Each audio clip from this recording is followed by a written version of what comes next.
जय हिंद दोस्तों, welcome to today exam classes. दोस्तों आज के इस वीडियो में हम फिर से राजस्थान के कुछ मोस्ट इंपोर्टेंट क्वेश्चन आंसर लेकर आए हैं जो आपके राजस्थान के किसी भी कंपटीशन एग्जाम में बार बार रिपीट होने वाले मोस्ट इंपोर्टेंट क्वेश्चन आंसर हैं। अगर दोस्तों आप भी राजस्थान की किसी भी कंपटीशन एग्जाम जैसे राजस्थान ग्राम विकास अधिकारी, रीट या पुलिस कांस्टेबल या आरपीएससी की किसी भी कंपटीशन एग्जाम की तैयारी कर रहे हैं तो इस वीडियो को लास्ट तक जरूर देखें और इन सभी राजस्थान के मोस्ट इंपोर्टेंट क्वेश्चन आंसर को आप जरूर याद करें, क्योंकि दोस्तों ये सभी क्वेश्चन हैं जो हर कंपटीशन एग्जाम में बार बार रिपीट होने वाले क्वेश्चन आंसर हैं, इसलिए इन सभी क्वेश्चनों को आप जरूर याद करें। दोस्तों पहला क्वेश्चन है, निम्न में से किस वृक्ष को राजस्थान में रेगिस्तान का सागवान भी कहा जाता है? तो इस सवाल का सही जवाब देगा ऑप्शन बी, यानी राजस्थान में रोइडा वृक्ष हैं जिसको रेगिस्तान का सागवान भी कहा जाता है। और रोइडा का जो फूल होता है उस फूल को साल 1983 में राजस्थान सरकार ने राज्य पुष्प के रूप में घोषित किया था। कब? 1983 में। नेक्स्ट अगला दूसरा क्वेश्चन है, कौन सा राष्ट्रीय उद्यान यूनेस्को के प्राकृतिक धरोहर की सूची में शामिल है?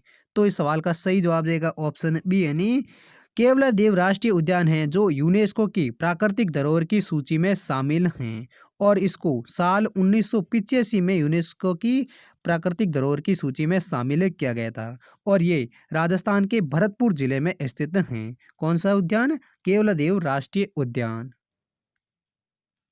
नेक्स्ट अगला तीसरा क्वेश्चन है, वन पर्यावरण क्षेत्र में राजस्थान का सबसे बड़ा पुरस्कार कौन सा है? तो इस सवाल का सही जवाब देगा ऑप्शन सी, यानी वन पर्यावरण क्षेत्र में राजस्थान में सबसे बड़ा पुरस्कार है अमृता देवी स्मृति पुरस्कार, जो राजस्थान राज्य का पर्यावरण के क्षेत्र में सबसे बड़ा पुरस्कार है और इस पुरस्कार की शुरुआत है साल 1994 में की गई थी। अगला नेक्स्ट चौथा क्वेश्चन है, मरुवाणी क्या है? तो इस सवाल का सही जवाब देगा ऑप्शन ए, यानी मरुवाणी है जो एक राजस्थानी भाषा की मासिक पत्रिका है।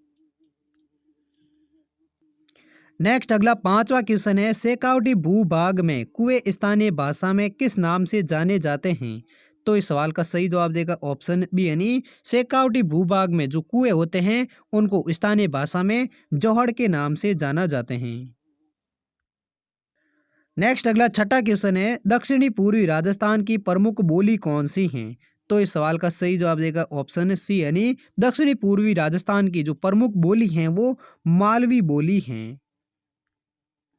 अगला सातवां क्वेश्चन है, लोक देवता पाबूजी के भोपे किस वाद्य यंत्र का प्रयोग करते हैं? तो इस सवाल का सही जवाब देगा ऑप्शन सी, यानी लोक देवता पाबूजी के जो भोपे होते हैं वो रावण हत्ता वाद्य यंत्र का प्रयोग करते हैं। कौन से वाद्य यंत्र का प्रयोग करते हैं पाबूजी के भोपे? रावण हत्ता वाद्य यंत्र का। अगला आठवां क्वेश्चन है, राजस्थान में 1857 की क्रांति सर्वप्रथम कहां से हुई थी? तो इस सवाल का सही जवाब देगा ऑप्शन डी, यानी राजस्थान में 1857 की क्रांति की शुरुआत सर्वप्रथम है वो नसीराबाद से हुई थी। नेक्स्ट अगला नौवां क्वेश्चन है, स्त्री पुरुषों को दास के रूप में रखने की परंपरा को क्या कहते हैं? तो इस सवाल का सही जवाब देगा ऑप्शन डी, यानी राजस्थान में जो स्त्री पुरुषों को दास के रूप में रखने की प्रथा को गोला कहा जाता है। अगला नेक्स्ट 10वां क्वेश्चन है, कवियत्री मीराबाई की प्रसिद्ध रचना कौन सी है? तो इस सवाल का सही जवाब देगा ऑप्शन सी, यानी कवियत्री मीराबाई की जो प्रसिद्ध रचना है उसका नाम है पदावली। नेक्स्ट अगला 11वां क्वेश्चन है, गढ़ बीटली किस किले का लोकप्रिय नाम है? तो इस सवाल का सही जवाब देगा ऑप्शन डी, यानी अजमेर का जो तारागढ़ किला है जिसको गढ़ बीटली के नाम से जाना जाता है। अगला 12वां क्वेश्चन है, प्राचीन काल में बीकानेर को किस नाम से जाना जाता था? तो इस सवाल का सही जवाब देगा ऑप्शन ए, यानी प्राचीन काल में बीकानेर जिले को जंगल प्रदेश के नाम से जाना जाता था। नेक्स्ट अगला 13वां क्वेश्चन है, तिलवाड़ा का पशु मेला राजस्थान के किस जिले में लगता है? तो इस सवाल का सही जवाब देगा ऑप्शन बी, यानी तिलवाड़ा का पशु मेला है जो राजस्थान के बाड़मेर जिले में भरता है और इस तिलवाड़ा के पशु मेला को मलिनाथ जी का पशु मेला भी कहा जाता है। नेक्स्ट अगला 14वां क्वेश्चन है, कोटा रियासत में प्रजामंडल की स्थापना कब हुई थी? तो इस सवाल का सही जवाब देगा ऑप्शन डी यानी साल 1938 में कोटा रियासत में प्रजामंडल की स्थापना हुई थी। कब? साल 1938 में। नेक्स्ट अगला क्वेश्चन है, भारत में खनिज के क्षेत्र में राजस्थान का कौन सा स्थान है? तो दोस्तों झारखंड राज्य के बाद राजस्थान का खनिज के क्षेत्र में भारत में दूसरा स्थान है। कौन सा स्थान है? दूसरा स्थान। तो इस सवाल का सही जवाब देगा ऑप्शन डी।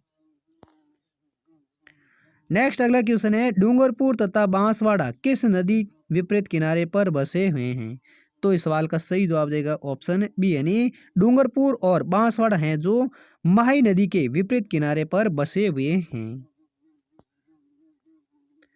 नेक्स्ट अगला 17वां क्वेश्चन है, राजस्थान की सबसे बड़ी खारे पानी की झील कौन सी है?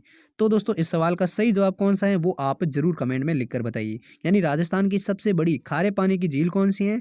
डीडवाना, सांबर झील, कोलाई झील या कायलाना झील। इन चारों ऑप्शनों में से कौन सा सही ऑप्शन है वो आप कमेंट में जरूर लिखकर बताइए।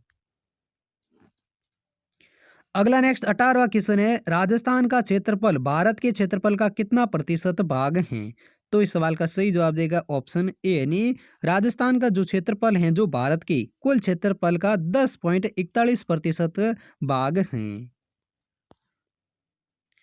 अगला क्वेश्चन है, ऑपरेशन फ्लड का संबंध किससे है? तो इस सवाल का सही जवाब देगा ऑप्शन ए यानी दुग्ध एवं डेयरी उत्पादन से संबंध है जो ऑपरेशन फ्लड का संबंध है। और यह ऑपरेशन फ्लड है वो साल 1970 में शुरू हुआ था। कब हुआ था ऑपरेशन फ्लड की शुरुआत कब हुई थी? साल 1970 में, जिसका संबंध है दूध और डेयरी उत्पादन से। अगला नेक्स्ट 20वां क्वेश्चन है, राजस्थान का कौन सा शहर कर्क रेखा के सबसे निकट स्थित है? तो इस सवाल का सही जवाब देगा ऑप्शन सी यानी राजस्थान का बांसवाड़ा शहर है जो कर्क रेखा के सबसे निकट स्थित हैं। और राजस्थान के दो जिलों से कर्क रेखा गुजरती है, एक तो है बांसवाड़ा और दूसरा है डूंगरपुर। और कर्क रेखा की राजस्थान में कुल लंबाई है वो है 26 किलोमीटर। अगला नेक्स्ट 21वां क्वेश्चन है, सर टॉमस रो ने अपना परिचय मुगल सम्राट जहांगीर को किस स्थान पर दिया था? तो इस सवाल का सही जवाब देगा ऑप्शन बी यानी मैगजीन दुर्ग अजमेर में सर टॉमस रो ने अपना परिचय मुगल सम्राट जहांगीर को दिया था। किस स्थान पर? मैगजीन दुर्ग अजमेर में। अगला 22वां क्वेश्चन है, गोरबंद क्या है? तो इस सवाल का सही जवाब देगा ऑप्शन बी यानी ऊंट के गले में जो आभूषण होते हैं जिसे गोरबंद के नाम से जाना जाता है। यानी गोरबंद कहाँ का आभूषण है? ऊंट के गले का एक आभूषण है। नेक्स्ट अगला 23वां क्वेश्चन है, चूहों की देवी के रूप में प्रसिद्ध देवी कौन सी हैं? तो इस सवाल का सही जवाब देगा ऑप्शन सी यानी करणी माता हैं जो चूहों की देवी के रूप में प्रसिद्ध देवी हैं। और करणी माता का मंदिर बीकानेर के देशनोक में बना हुआ है।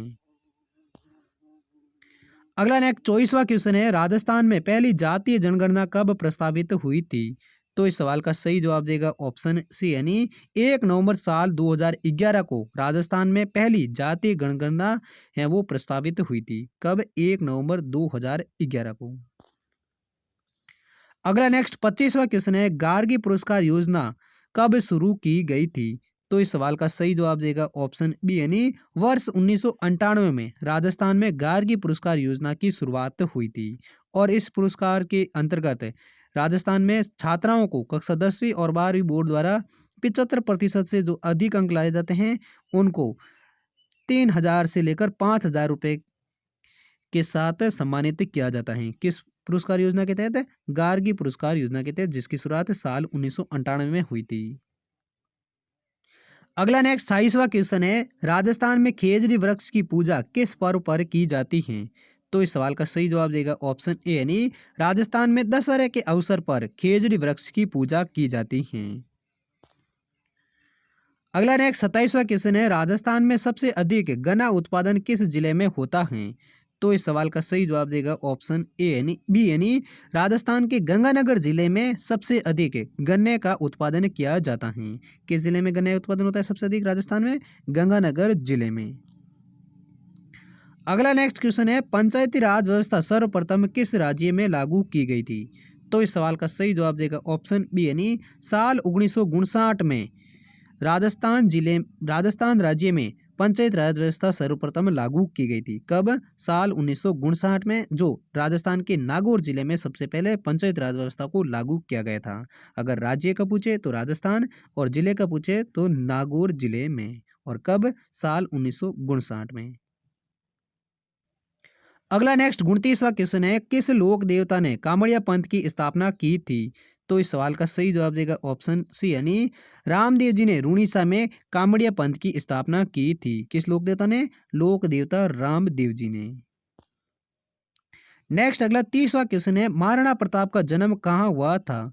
तो इस सवाल का सही जवाब देगा ऑप्शन बी, यानी महाराणा प्रताप का जन्म है वो कोमलगढ़ के किले में हुआ था।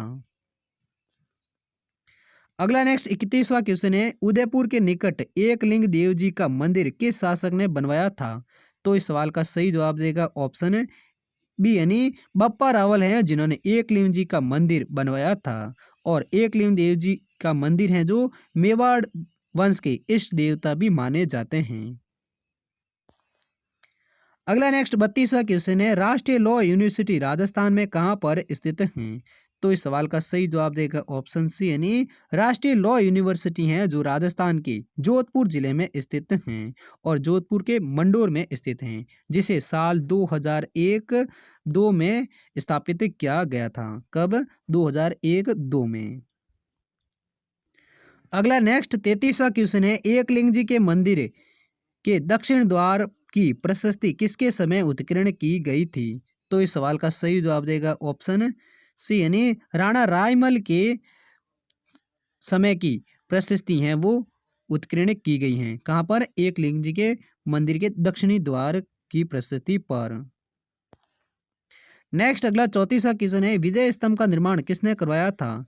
तो इस सवाल का सही जवाब देगा ऑप्शन ए, यानी राणा कुंभा हैं जिन्होंने विजय स्तंभ का निर्माण करवाया था। अगला नेक्स्ट 35वां क्वेश्चन है, मेवाड़ के इतिहास में सर्वप्रथम सोने के सिक्के चलाने वाला शासक कौन था? तो इस सवाल का सही जवाब देगा ऑप्शन सी, यानी मेवाड़ के इतिहास में राणा बप्पा थे जिन्होंने सोने के सर्वप्रथम सिक्के चलाने वाले शासक थे। कौन? बप्पा रावल। तो दोस्तों ये थे कुछ मोस्ट इंपोर्टेंट राजस्थान के क्वेश्चन आंसर बार बार पूछे जाते हैं। उम्मीद करता हूँ ये क्वेश्चन सभी आपको अच्छे से याद हो गए होंगे। अगर याद हो गए तो इस वीडियो को लाइक करें, चैनल पर पहली बार है तो चैनल को भी जरूर सब्सक्राइब करें। और इन सभी क्वेश्चनों का पीडीएफ है वो आप हमारे टेलीग्राम ग्रुप से भी डाउनलोड कर सकते हैं, जिसका लिंक आपको हमारी इस वीडियो की डिस्क्रिप्शन में मिल जाएगा, जहाँ से आप इन सभी क्वेश्चनों का पीडीएफ भी डाउनलोड कर सकते हैं। और हम मिलते हैं अगली वीडियो के साथ, तब तक के लिए जय हिंद, वंदे मातरम।